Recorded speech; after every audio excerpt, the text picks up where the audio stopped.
తిరుపతి లడ్డూ వ్యవహారంలో కల్తీ, జంతు కొవ్వు అనేది దేశవ్యాప్తంగా, అంతర్జాతీయంగా సంచలనం సృష్టించింది. దీనిపై వివిధ కోర్టుల్లో వివిధ పార్టీలు పిటిషన్లు దాఖలు చేసి ఉన్నారు. సుప్రీంకోర్టు నుంచి హైకోర్టు వరకు విజిలెన్స్ విచారణ కూడా జరుగుతుంది. దీనిపై రాష్ట్ర ప్రభుత్వం సిట్టు కూడా వేసింది. దీనిపై ఎవరెవరు ఏ విధంగా కోర్టులకు వెళ్ళారో వివరాలు. నమస్కారం అండి. లడ్డు కల్తీ జరిగింది నిజము అని కేంద్రం ధృవీకరించడం జరిగింది. కల్తీ ఎవరు చేశారు, ఎలా చేశారు, ఎందుకు చేశారు అనేది ప్రస్తుతం దర్యాప్తులో ఉంది. సుప్రీంకోర్టులో కూడా దీనికి సంబంధించి కేసులు వేశారు. తిరుమల లడ్డు కల్తీ నెయ్యి సరఫరా చేసింది నిజమే అని తేలటంలో food safety standards authority of India తనిఖీల్లో తెలిసింది కాబట్టి వాళ్ళ లైసెన్స్ రద్దుకి సిఫార్సు కూడా చేయడం జరిగింది. ప్రస్తుతం అలా ఉన్న ఈ సమస్యపై సుప్రీంకోర్టులో సుమారు 2 రిట్ పిటిషన్స్ పెండింగ్ ఉన్నాయి. ఒకటి సుబ్రహ్మణ్య స్వామి గారు వేసింది, ఇంకోటి పొన్నవాలు సుధాకర్ రెడ్డికి సంబంధించినటువంటి పార్టీ వైఎస్ఆర్సిపి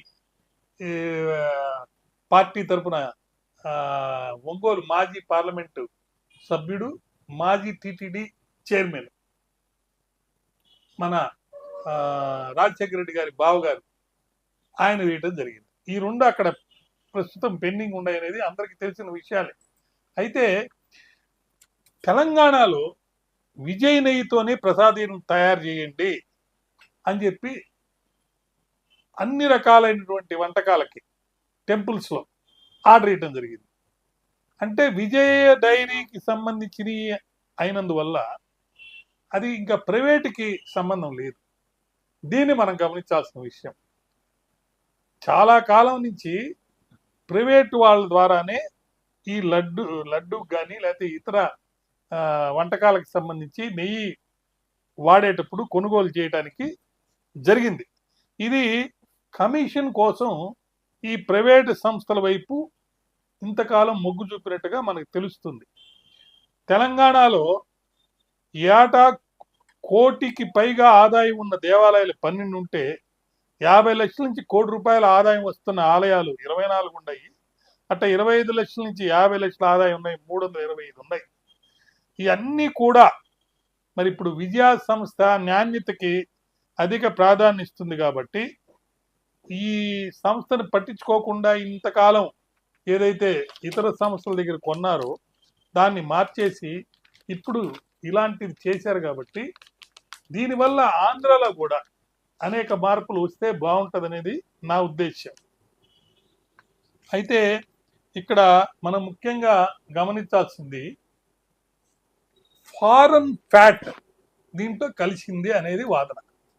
దీనికి సంబంధించి ఆంధ్ర రాష్ట్ర ముఖ్యమంత్రి మరియు వాళ్ళ కొడుకు మినిస్టరు వీళ్ళిద్దరూ కూడా క్రిటిసైజ్ చేసి ఇది సెప్టెంబర్ 18 నాడు గత ప్రభుత్వం తాలూకు చేసిన తప్పిదం వల్ల ఇది జరిగింది అని చెప్పి వైఎస్ జగన్మోహన్ రెడ్డి గారి మీద లేదా యువజన సమైక్య రైతు కాంగ్రెస్ పార్టీ వైఎస్ఆర్ మీద క్రిటిసిజం చేసిన దానివల్ల ఇప్పుడు భారతీయ జనతా పార్టీ ఒక ఇండిపెండెంట్ ఇన్వెస్టిగేషన్ జరపాలి అని చెప్పి కోరడం జరిగింది. మరి బీజేపీ ఎంపీ సుబ్రహ్మణ్య స్వామి గారు మరి సుప్రీంకోర్టు మానిటర్ చేసి ఒక దర్యాప్తు చేసి దీని మీద చర్యలు తీసుకోవాలని చెప్పి రిట్ పిటిషన్ కూడా వేయటం జరిగింది. చాలామంది డివోటీస్ ఈ అడల్ట్రేషన్ ఛార్జెస్ సంబంధించి ఈ లడ్డూకి సంబంధించి చాలా విధాలుగా కష్టపడుతున్నారు, మానసికంగా బాధపడుతున్నారు. అసలు ఈ ఫారెన్ ఫ్యాట్ అంటే ఏంటి అనే దానికి మరి centre for analysis and learning in livestock and food CL కాప్ వారు చెప్పింది ఏంటంటే సోయాబీన్ కానీ, ఆలివ్ కానీ, సన్ఫ్లవర్ కానీ, లేదా కాటన్ సీడ్ కానీ, ఫిష్ ఆయిల్ కానీ, పామ్ ఆయిల్ కానీ, బీఫ్ టాలో అండ్ లార్డ్ ఈ 2 ఇవన్నీ కూడా ఫారెన్ ఫ్యాట్ కింద చెప్పారు. ఈ Tamil Nadu base supplier AR dairy in Dindigul వాళ్ళు చేసిన సప్లై చేసినటువంటి ఈ దీంట్లో నెయ్యిలో ఈ ఫ్యాట్ వచ్చినట్టుగా మనకు తెలుస్తుంది. అయితే దీనికి సంబంధించి deputy chief minister Pawan Kalyan గారు కూడా ప్రాయశ్చిత్తం చేసుకోవాలి అని చెప్పి ఆయన అనటం జరిగింది. దానికి సంబంధించి ఈ నెల 24వ తారీఖు నాడు మరి దుర్గా దేవాలయం దుర్గమ్మ గుడికి వెళ్ళి అక్కడ చీపురితోటి మరి చిమ్మి పసుపు మరియు కుంకుమలు అక్కడ అద్ది ఆయన వేదిక్ స్కాలర్ సమక్షంలో ప్రేయర్స్ కూడా చేయడం జరిగింది. ఇవన్నీ నేను ఎందుకు చెప్తున్నానంటే మానసికంగా చాలా మంది దీనికి సంబంధించి బాధపడతారు కూడా. లడ్డూకి అంత ప్రాముఖ్యత ఉంది. మరి దీనివల్లనే ప్రజలందరూ కూడా మరి సనాతన ధర్మం కోసం వక్ఫ్ బోర్డు లాగా హిందూ బోర్డు కూడా ఒకటి కావాలి అని చెప్పి ఒక ఫైట్ అనేది చేయాలని నిర్ణయించుకున్నారు. అంతేకాకుండా హైందవ దేవాలయాలకు సంబంధించి పోషణ నిర్వహణకు సంబంధించి అసలు అధికారుల మీద ప్రభుత్వాల దయాదాక్షిణ్యాల మీద ఎందుకు ఉండాలి? అక్కడ మరి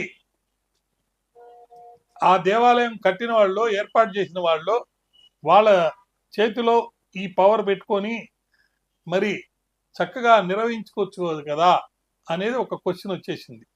దాంతోపాటు అసలు ఈ పాపాలు జరగకుండా జరిగిందా లేదనే దర్యాప్తు అవసరం లేకుండా ఉండే పరిస్థితి కావాలంటే మరి తిరుమల తిరుపతి దేవస్థానానికి సంబంధించినటువంటి అనేకమైనటువంటి పొలాలు స్థలాలు ఉన్నాయి కాబట్టి టీటీడీ తిరుపతి దేవస్థానము భారీ మొత్తంలో ఎఫ్డిఏలు కూడా ఉన్నాయి కాబట్టి ఆవులను కొనుగోలు చేయాల్సిన అవసరం కూడా లేదు.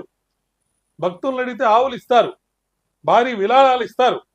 వీళ్లే గోశాలలు పెట్టి ఆ గోశాలలో సక్రమంగా నిర్వహించి వచ్చినటువంటి ఏదైతే నెయ్యి ఉంటుంటే ఆ ఆవు పాలలోని కొవ్వుని తొలగించి పిల్లలున్న తల్లులకి భక్తులకి ఉచితంగా పాలు పంపిణీ చేయొచ్చు. ఆవు పెరుగులోని వెన్న తీసివేయచ్చు. దాని ద్వారా అన్నప్రసాదంలో పెరుగు కూడా వస్తుంది. మరి చివరిగా లడ్డూ తయారీకి స్వచ్ఛమైనటువంటి నెయ్యి కూడా లభిస్తుంది. గోవులకి రక్షణ కూడా వస్తుంది. వెటర్నరీ డాక్టర్ని నియమించవచ్చు. ఆవుల్ని పోషించే వాళ్ళని కొంతమందిని, లేకపోతే ఆవుల్ని నిర్వహించే వాళ్ళని, ఆ గోశాలను నిర్వహించే దానికోసం కొంతమందికి ఉద్యోగాలు కల్పించి వాలంటీర్ల ద్వారా అయినా చేయొచ్చు, ఉద్యోగాలు కల్పించైనా చేయొచ్చు. మరి ఆవు మూత్రం ఆయుర్వేద మందుల్లో వాడేదానికి అవకాశం ఉంది. అదేవిధంగా గోవులకి రక్షణ ఇస్తూ భారతదేశంలో గొడ్డు మాంసం ఉత్పత్తిని తగ్గించేదానికి కూడా అవకాశం ఉంది. తర్వాత గోశాల సందర్శకులకు ఎవరైతే వస్తారో ఆ ఆవులకి గడ్డి రూపంలో కొంత వాళ్ళకి అమ్మి అక్కడ కొంత డబ్బు కూడా వస్తుంది. కాబట్టి రాజకీయాలకు దూరంగా కనుక ఆలోచిస్తే స్వామి ఆలయ పవిత్రతను రక్షించాలంటే వేదిక ధర్మాల ప్రకారము మరి ఈ యొక్క గోశాలను నడిపితే ఈ సమస్యని పరిష్కారం అవుతుంది. అయితే దీనికి సంబంధించి మరొక వాదన కూడా చాలా తీవ్రంగా ప్రస్తుతము అన్ని రంగాల్లో విశ్లేషణలు జరుగుతున్నాయి. అదేంటంటే ముఖ్యంగా మరి తిరుమల తిరుపతి లేదా బాలాజీ జిల్లా అనేది ఎందుకు ఏర్పాటు చేయలేకపోతున్నారు ఒకటి. రెండోది మరి క్రిస్టియన్స్కి సంబంధించి లేటరన్ ట్రీటీ అనేది 1929లో Italy kingdom holy see religious సిగ్నిఫికెన్స్గా క్రిస్టియన్స్ కోసం వాటికన్ సిటీ అనేదాన్ని ఏర్పాటు చేసింది.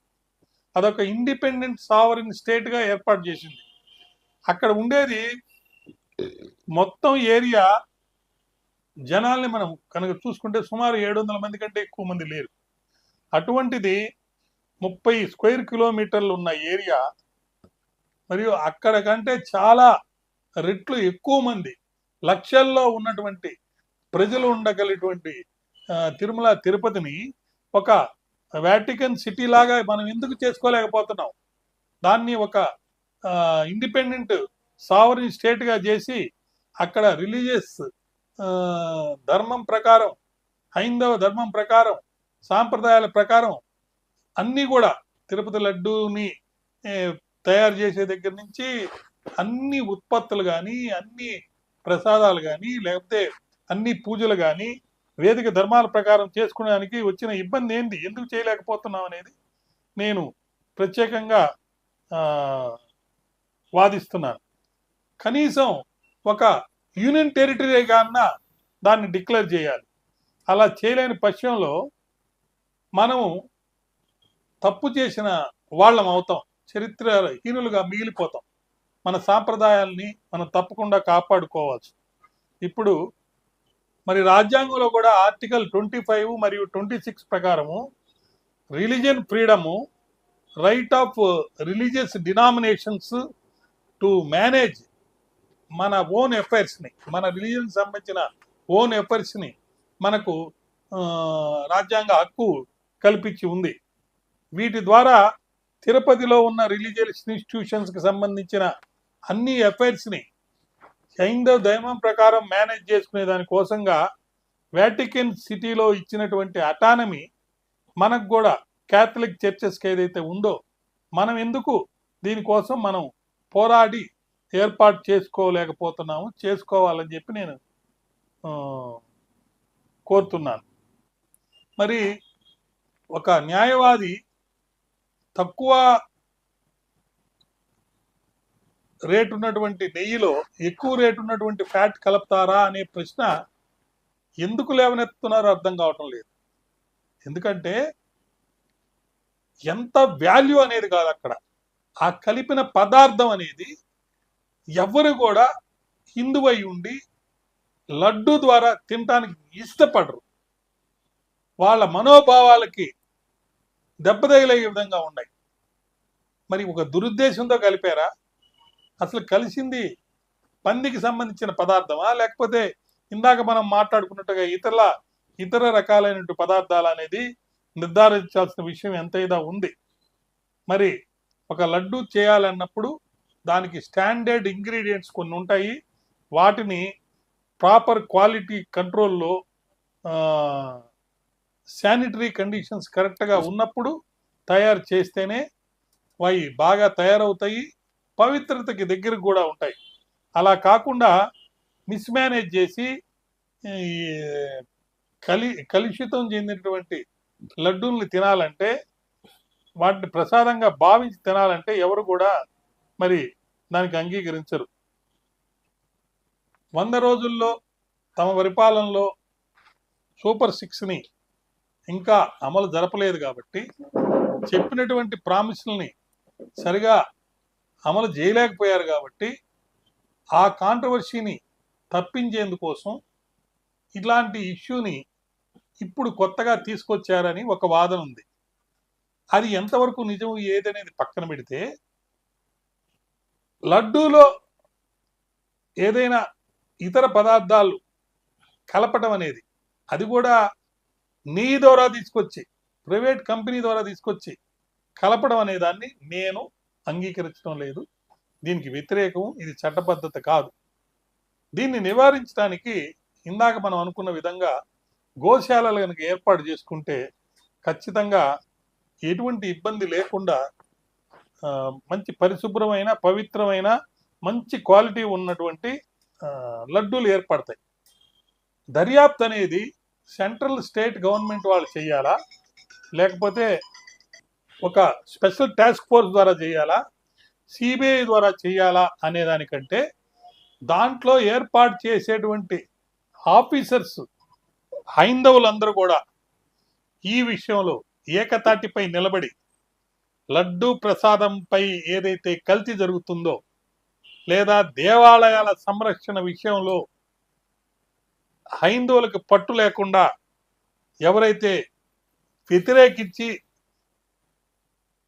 ఆదాయం కోసం ఇబ్బంది పెడుతున్నారో అవన్నీ కూడా తప్పకుండా పోరాడి గెలుపొందాలి. తిరుపతికి తిరుమలకి ఒక బాలాజీ జిల్లాగా చేయటము, లేకపోతే వాటికన్ సిటీ రూపంలో ఒక స్టేట్ సావరిన్ కలిగిన స్టేట్గా దాన్ని మార్చటము, లేకపోతే యూనియన్ టెరిటరీగా మార్చటము జరిగితే తప్ప ఈ సమస్యలకి పరిష్కారం రాదు. కాబట్టి ఖచ్చితంగా హైందువులందరూ ఏకతాటిపై నిలబడి పోరాడి విజయాన్ని పొందాలని చెప్పేసి నేను మనవి చేస్తున్నాను. లేకపోతే చారిత్రక హీనులుగా మనం మిగిలిపోతాం.